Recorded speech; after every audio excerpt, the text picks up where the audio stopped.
Tina Peters saw the steal and hit preserve. Back the drives before the purge. They scream crime, she didn't swerve. Raided home, cuffed in the dawn. Evidence locked but never gone. Charged with truth, that's their game. 9 months cage, still no shame.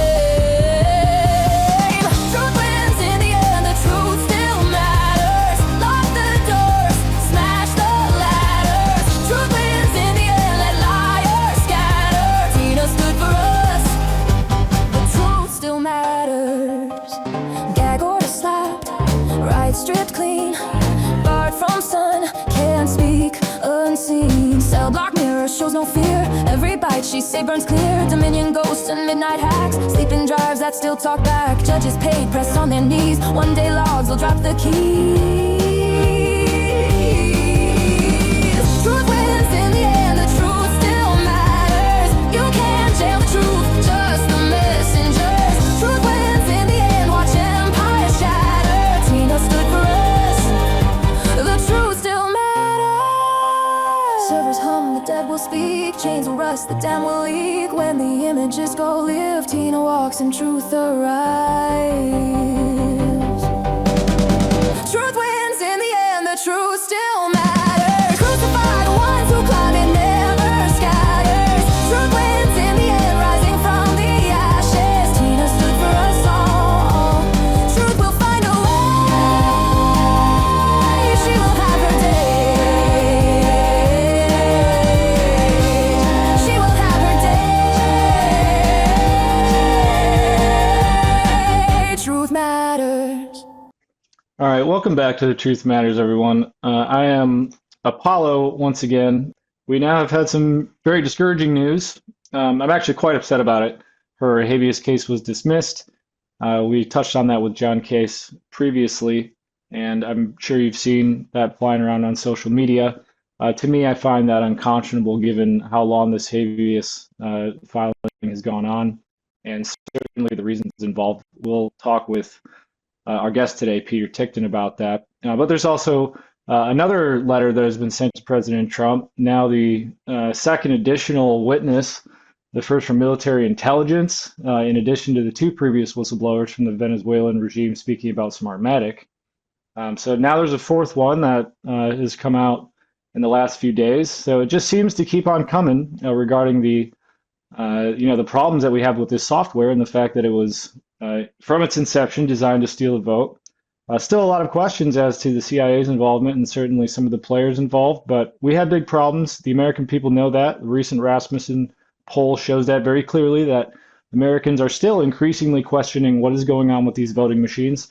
And that being the only reason that Tina Peters is in prison, the fact that she did her job, she preserved records, the records that were required by state and federal law, showing proof of fraud, and that the Secretary of State, Jenna Griswold, committed crimes herself.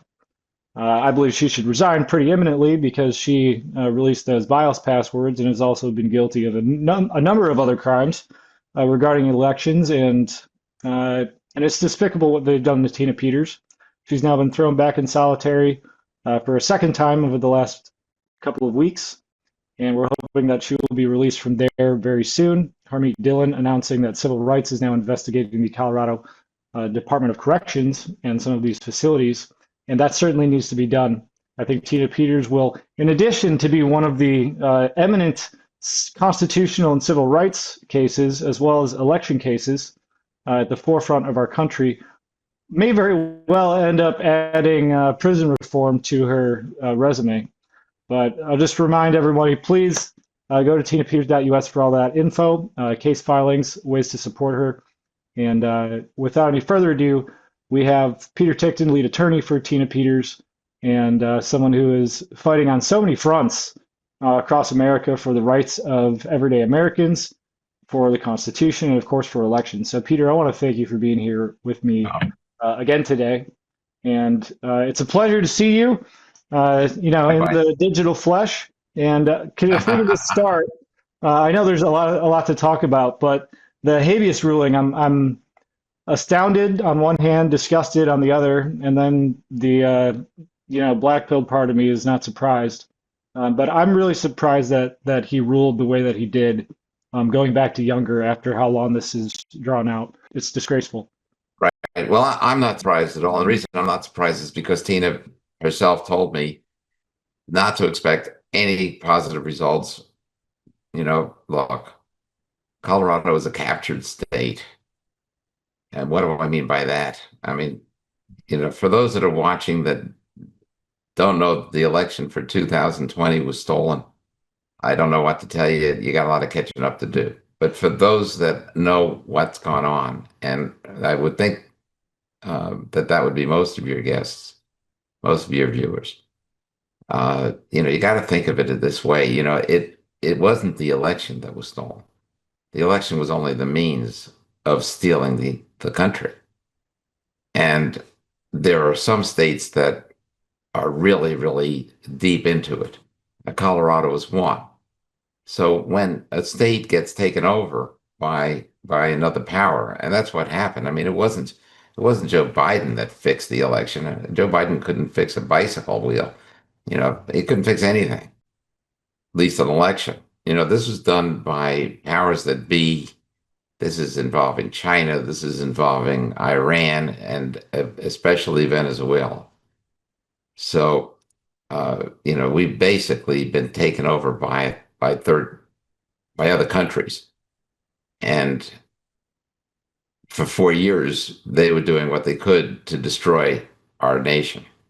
And it would have gone far worse had we been, if we were talking about a President Harris at this point. I don't think that either one of us, Apollo, would be here to be able to make our show. Okay, I think the weaponization was so extreme under Biden that I'm sure that the next step would have been to basically pick up anybody suspected of being MAGA by the truckloads. So I mean, this is what happens especially when communism comes and takes over. What was wrong with the decision by the judge? First of all, he confused different aspects. Okay, he confused the injury resulting from the denial of bail pending the appeal with the injury resulting from the conviction and the sentencing. He ignored the court's responsibility to deny the younger issue at the outset. Look, this took a long time. It took a year. A petition for writ of habeas corpus is to be expeditiously dealt with, and yet he sat on it and sat on it and sat on it.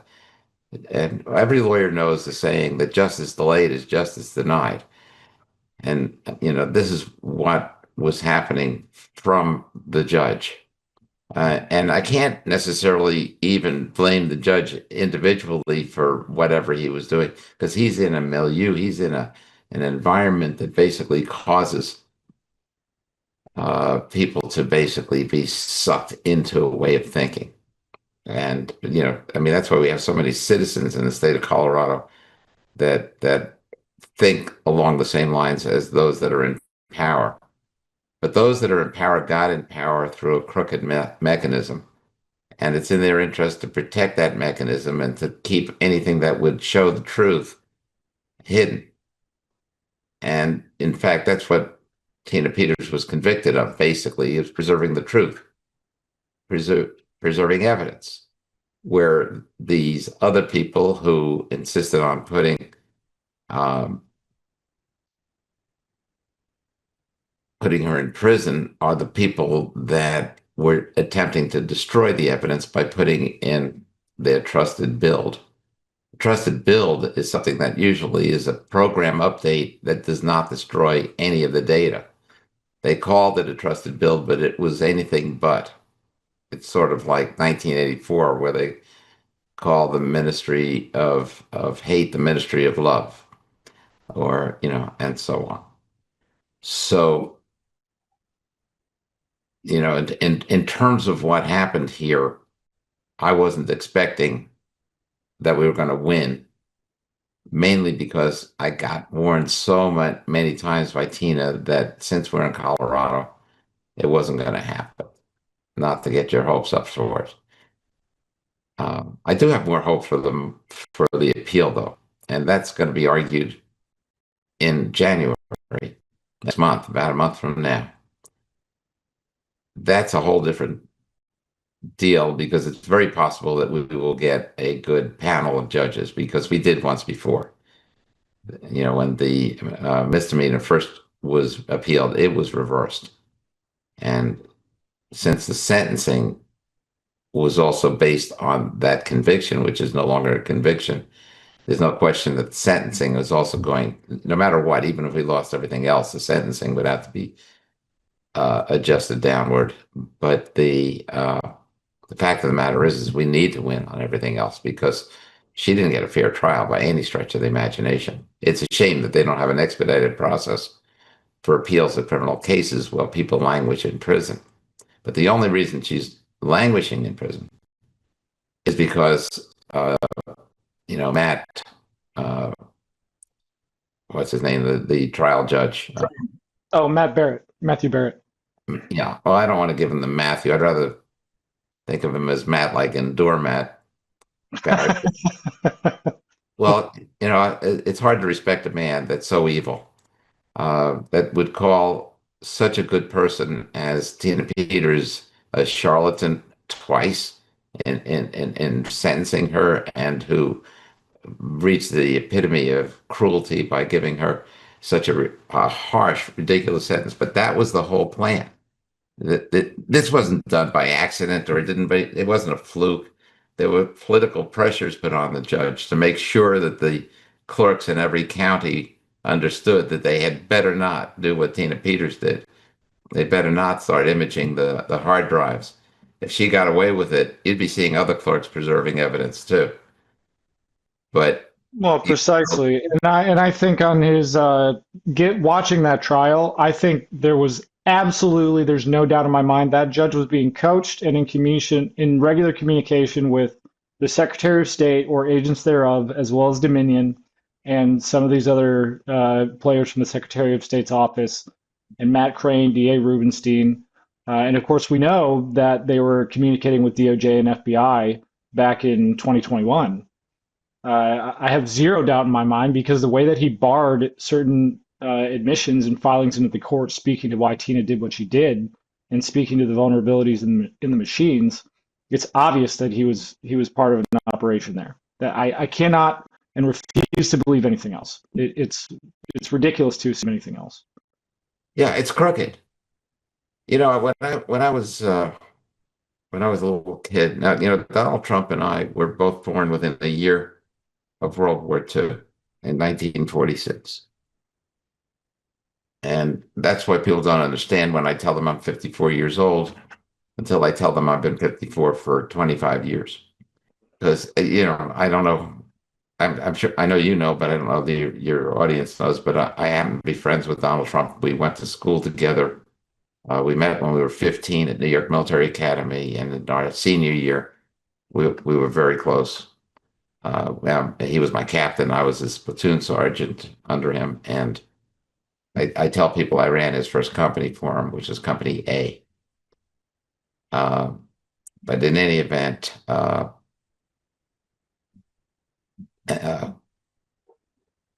when we look at the there's so many aspects of this that we can look at, from the weaponization of government and what's occurred, uh, and uh, and the fact of the matter is at this point we've heard from Donald Trump over and over and over again that he wants to have Tina out, and uh, and this petition for writ of habeas corpus didn't work out so well. But as I was saying, the appellate process should work because we did actually have a panel that did the right thing in regard to the first appeal that was done in regard to the misdemeanor. So hopefully the rest of it will follow. But Donald Trump does want her out.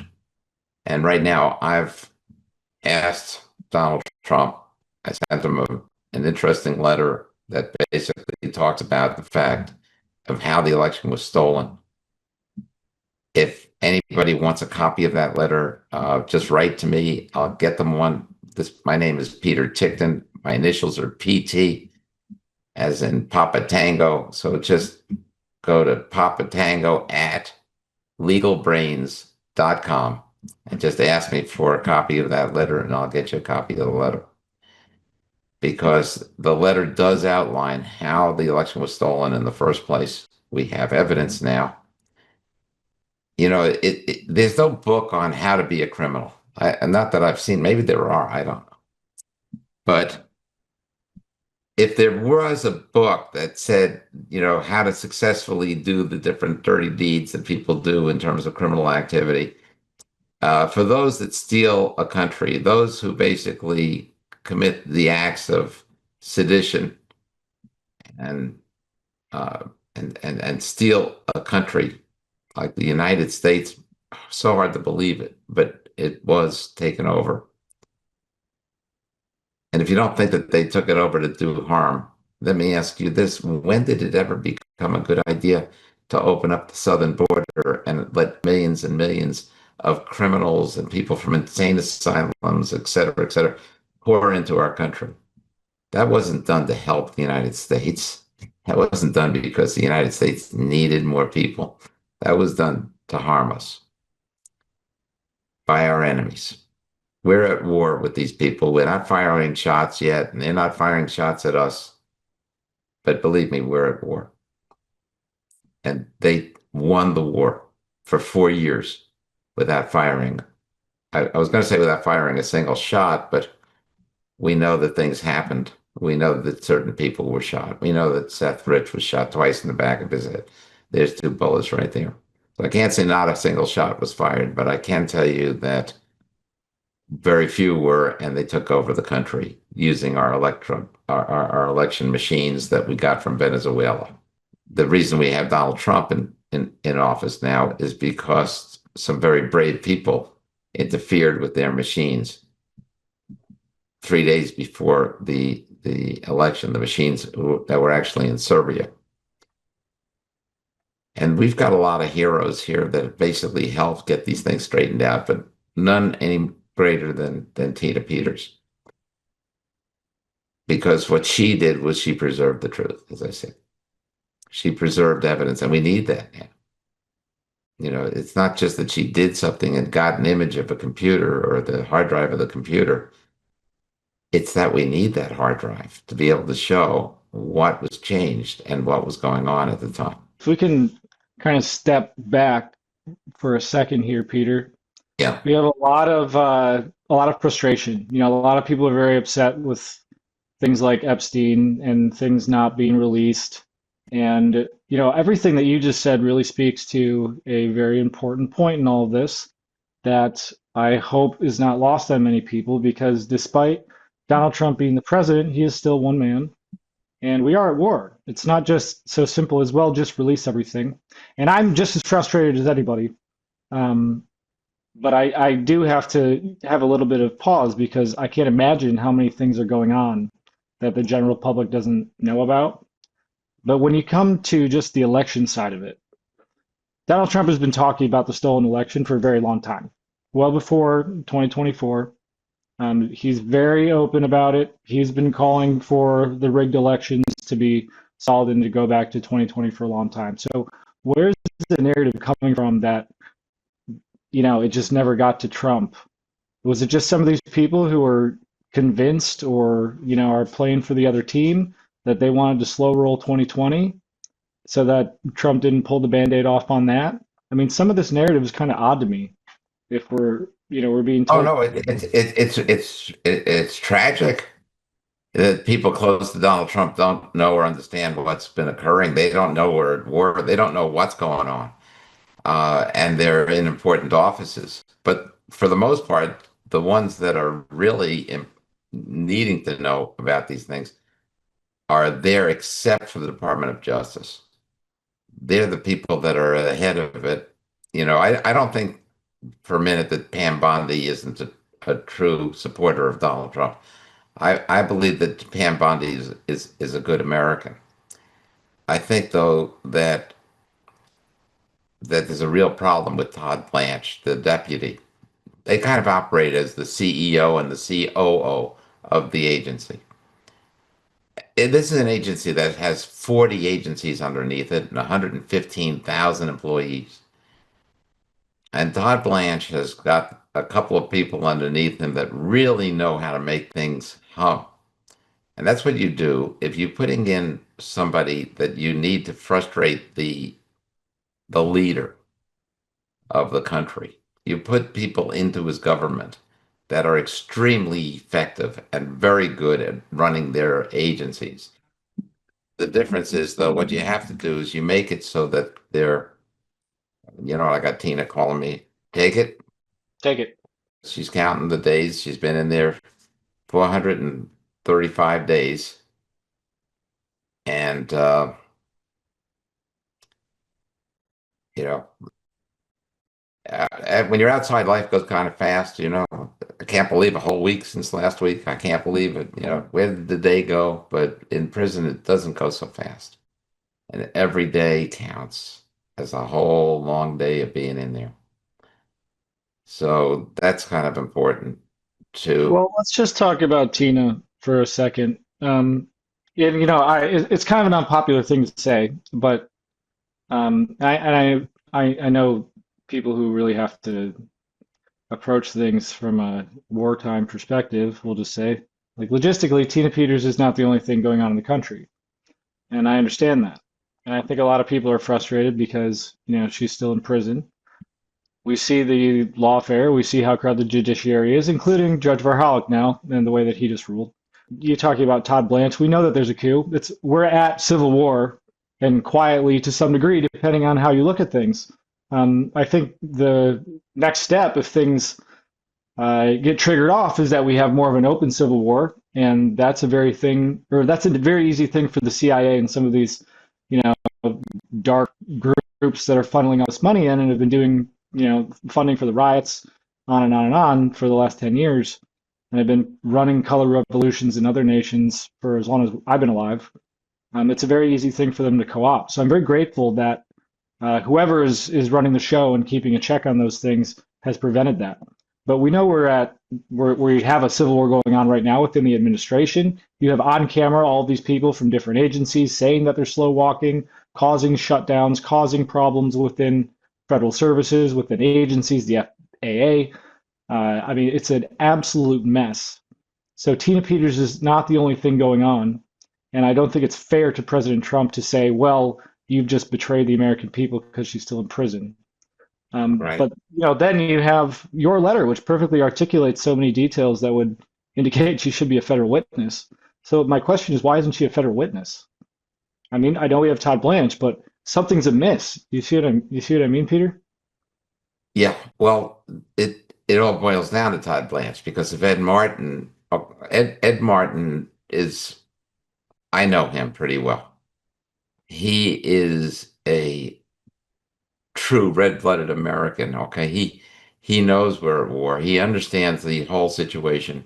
He's and he certainly seems to be frustrated by his inability to get certain things done. I know he wanted to get compensation for the J6ers. I mean, he has strong feelings about this. This isn't just something that he has a little bit for, and all of a sudden there's no compensation coming from the Justice Department. We have to go forward with all of our lawsuits. We represent about 450 J6ers, and we're going to do it. We also have, but first I want to see if he leaves or not. Okay, because I know the president knows my thoughts on it, and I'm pretty sure that the president has heard from others. In fact, that's why I went public with it. Why would I go public if I could tell the president myself? And I did let him know. It's because there were others that were afraid to tell the president. People coming to me telling me, but not telling the president. So I figured if I go public, others would tell the president because he needed to hear it from more than just me, and he did. So he's going to do the right thing. He always does. I don't know when he's going to do it. Timing is a matter of that's in his hands. Do you want to do that just while we're about to engage in military conflict with Venezuela, which is going to take all of his attention and all of a sudden have no leadership in the Department of Justice, or find good replacement leadership, take your time, make sure you're getting everything right, and then pull the plug. So, I can understand why it's not happening immediately. And then again, maybe he knows things that I don't. I'm not a fly on the wall in the Justice Department. I'm just d deducing from the information that I have that he is a fox in the hen house. And why do I say that? I mean, look what just happened where Pam Bondi is getting blamed because the indictment for Kumi and for James were both set aside. But that's not her. That's not her as the CEO. That's the operating officer. That's under Blanche's part of it. And all I hear is that it's Pam Bondi's fault. And I don't know that he's the one that's kind of orchestrated the blame to shift or whether it's just by others that don't like her. I will say, I think that what happened is she came into something that was a lot bigger than what she's used to. She's never run an organization with 115,000 employees. I don't think there's a handbook on how you do that exactly. And then she gets into this position where she's the AG, and he says, "Hey, don't worry, I'm the COO. I'm the DAG. I'm the Deputy Attorney General. So as the DAG, don't worry, I got everything handled," which he does. So he basically gets her kind of out of the way because that's what they do. They need to take over complete control of the agency and make it spin like a top, make it work like a well-oiled machine so that they're invaluable and necessary. And then just slow walk whatever the president wants. And don't even slow walk it, just kill it. And get your best people. Get the very best of what's available to fight the cabal. Get Ed Martin, okay? Get others, I'm not going to mention their names, and put them all together in this weaponization department and then starve them. Don't give them money. Pay their salaries, but don't give them any money to do anything. Don't give them the staff that they need to get things done. Don't give them any equipment. Don't give them anything. And that's what he did. So I mean, I can see these things. Nobody's come and told me, oh, look what Don Blanche is doing.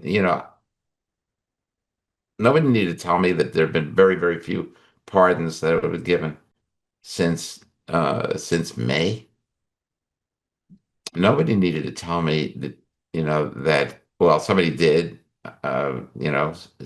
Stephanie let me know of certain things where they wanted to investigate and interview certain people that were being held by the DOJ from Venezuela that Todd Blanche personally interfered with and wouldn't allow him to do that.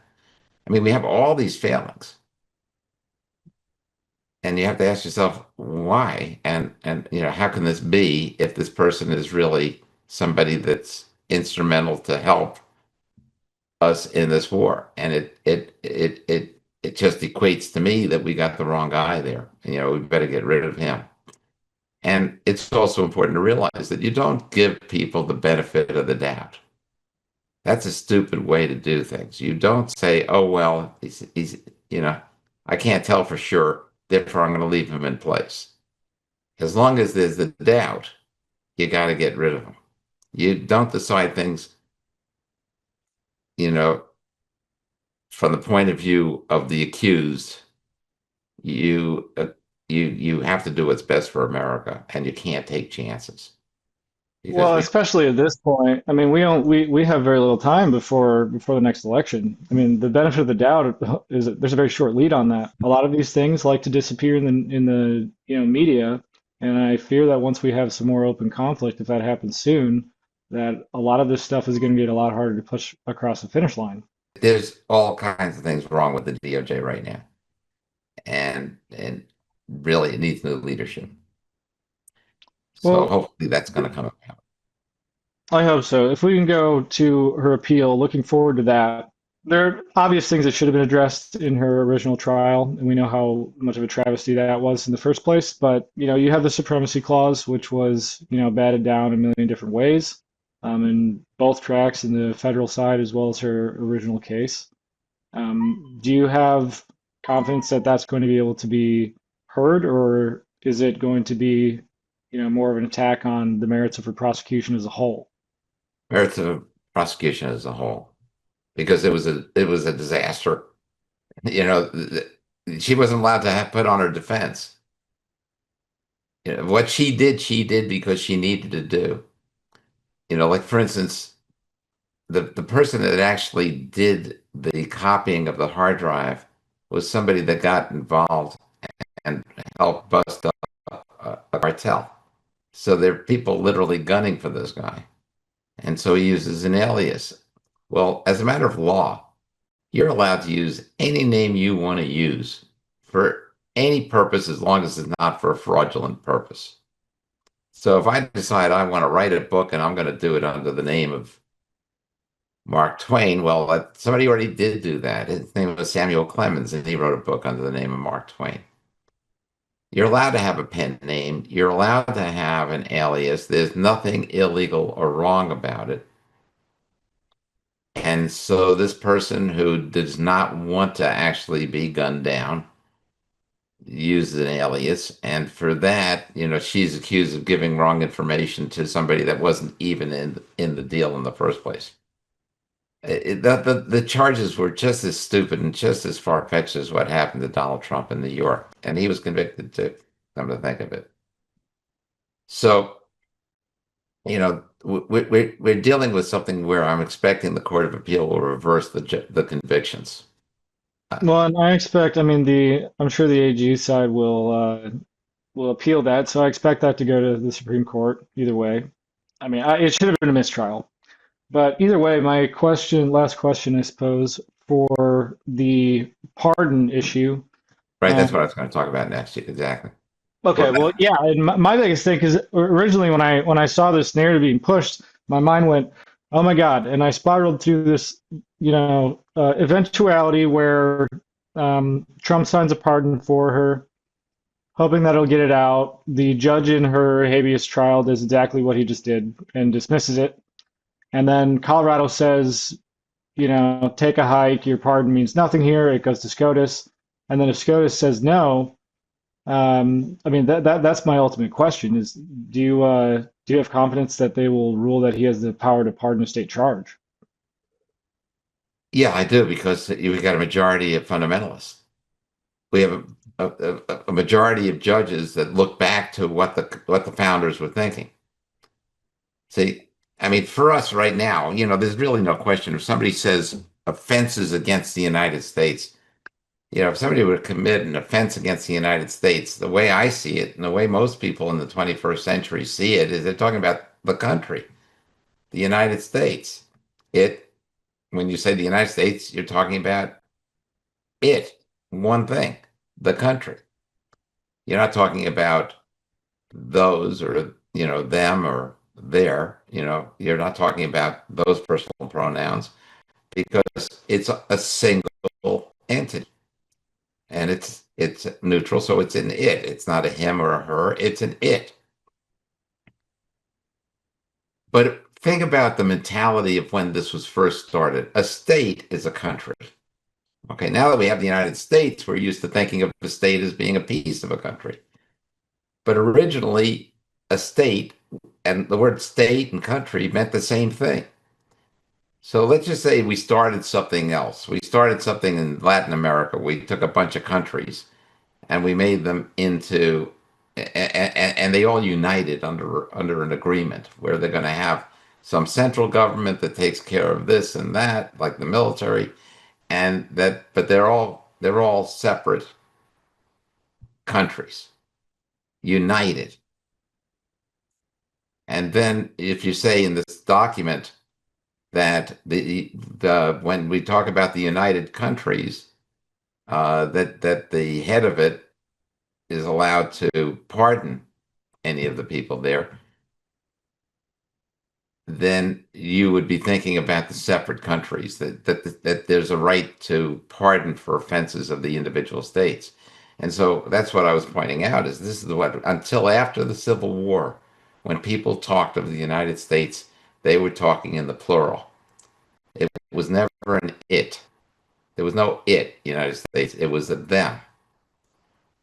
And so I gave examples of where, for instance, Article 3, Section 3, Paragraph 1 of the Constitution talks about uh, the fact that if anyone acts as a traitor basically against the United States or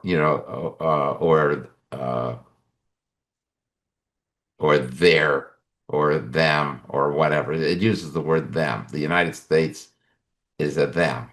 It's not an it. And this is the mentality at the time. So were the founders, when they decided to give the right to the president to pardon, were they thinking just of the federal government because they said the United States, like we do now? Or were they thinking about all the state offenses as well because of the way they thought of the United States at the time? And so that's why it's a very convincing argument. And because you're looking at what the founders were thinking, what was in their mind, what were they trying to do? And it's amazing, but this issue has never come up in uh, the almost 250 years that we've been a nation. Yeah, it is interesting. The earliest I could find was Ex parte Grossman, which really mentioned it, and it was back from 1924. And it was a Prohibition era case where some guy was given an injunction by a district court to not sell alcohol, and he did it anyway, and he was charged with contempt. And then the president pardoned him, and the man was released from prison. And then the district court said, no, you're not allowed to. And so it was ruled that the president could pardon contempt charges as well. And there's a little line in there that talks about the differentiation between states, but that's kind of it. That was ex parte. What was the name of that one? Because I didn't. Grossman. Grossman. Yeah. Okay. All right. I got Tina calling again. Should I pick it up? Yeah, pick it up. Peter, I'll let you go. God bless you. Thank you very much Wait, for wait, being on today. wait a second, because she may want to say something about the show. Yes. Hi, Tina. I'll be happy to. Okay. I got it. Okay. Thank you. Okay. Right, bye. What Tina wants me to say, I'm pleased to say is, first of all, she appreciates all the help that she's getting from everybody. She appreciates your prayers. She appreciates the contributions, whatever, in whatever form, and all the efforts that are being made to make her free. And she wants to make sure that you all understand, as she said many times, she will never give up.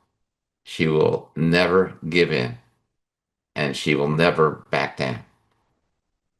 So with those words of Tina Peters, I think that's probably a good place where we can disconnect for now. And I just want to reiterate her words on my behalf.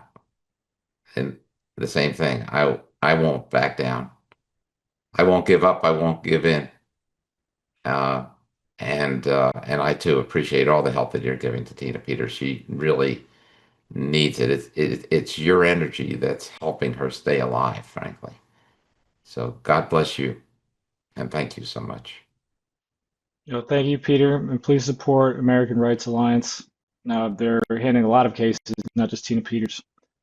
And of course, for everything Tina Peters, you can go to tinapeters.us, and you can also find Peter's letter to President Trump if you go to recent news and media, so you can read that there. Peter, Oh, good. Can I copy it as well? Perfect. Well, thank you so much, Apollo. Always good to see you. Take care. Likewise. God bless you, sir.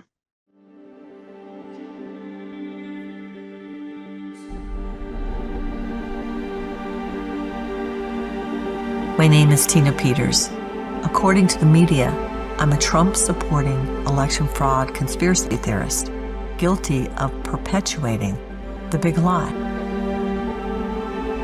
And upon examining those records, there are log files that deal with adjudication those are gone. It's my impression distinctly that you never took your job of clerking particularly seriously. They're all gone? All of them? Yes. They would have been gone if I hadn't have done a backup. I was elected by the people of Mesa County. When I told my son that I was thinking of running for office, I had no idea at that time what that would mean. You abused your position. You're hurting me! You're as defiant as a defendant as this court has ever seen.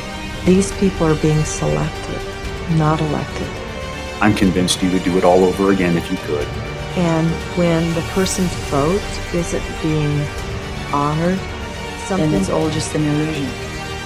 First and foremost, I think it is extremely concerning that an elections official from the state of Colorado is actively working to undermine confidence and spread disinformation about our award-winning voting system. I used to back the Blues, and I always thought the sheriff's departments throughout the country were the best and everybody else were crap. Well, what they did to Tina Peters today was outrageous. When did they become a communist? You are no hero, and you're a charlatan. The evil these criminals have done to me and my country grieves me so. The upcoming midterm elections are always on my mind. We have to save Colorado as well as our elections. They thought by falsely accusing me and throwing me in jail and prison would finally silence me. I raised a Navy SEAL. I'm a Gold Star mom. Lost him 4 years ago. I love this country. I believe this is our last chance to save it. Something has to change. And prison is for those folks where we send people who are a danger to all of us. What if it costs you your life? Then I'll be with my son. Where's night-night to Daddy? Night-night, honey. Where's night-night to Daddy? Where's night-night?